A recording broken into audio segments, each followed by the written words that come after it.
ఎప్పుడు ఫోన్ లో గేమ్స్ ఏనా అనే మా ఆంటీతో అనిపించుకున్నాము. వర్షం వల్ల ఊర్లో కరెంట్ లేదు, ఫోన్ లో ఛార్జ్ లేదు.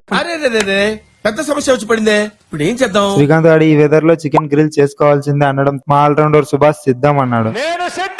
ఫస్ట్ అయితే షాప్ కి వెళ్లి చికెన్ తీసుకున్నాము. ఈ గ్రిల్ కి కావాల్సిన ఇంగ్రీడియంట్స్ అన్ని సుభాష్ కి తెలుసు కాబట్టి వాడే చూసుకుంటాం. మనకేది చేత కాదని ఊపమంటూ ఊపుకుంటూ మా ఇంట్లో బొగ్గులు తెచ్చి గ్రిల్ చేయడానికి హీట్ చేస్తున్నా. ఇలా స్టిక్స్ కి పీసెస్ పెట్టుకుంటూ ఫస్ట్ పీస్ ఎవరు టేస్ట్ చేయాలనే టాపిక్ దగ్గర వీళ్ళు ఏమన్నారంటే, శ్రీకాంత్ ఏమో చికెన్ నేనే తెచ్చా, సుభాష్ గాడేమో రెసిపీ చేయడం నాకు మాత్రమే వచ్చు, నువ్వు పక్కెళ్ళి ఆడుకోమ్మా అన్నారు. నాకు కంట్లో నీళ్ళు వస్తాయి.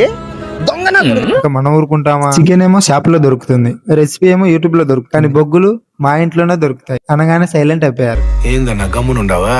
ప్లానెడ్ గా ఏం చేయట్లేదు, సో మేకింగ్ అన్ప్రొఫెషనల్ గా అనిపించినా అడ్జస్ట్ అవ్వండి. ఇంటి వెనుక పొగ రావడం చూసి వచ్చిన శ్రీకాంత్ వాళ్ళ అమ్మకి మేము ప్రిపేర్ చేసింది తిని బాగుందంటే ఎప్పుడు ఫ్రీ ఫైర్ ఆడతామని తిడుతుంటావు కదా, ఈ బిజినెస్ పెడతాం అని అన్నామో లేదో.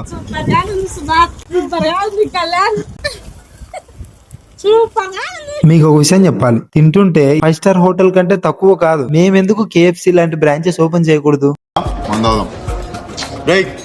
కౌశిక్ మందవుదాం.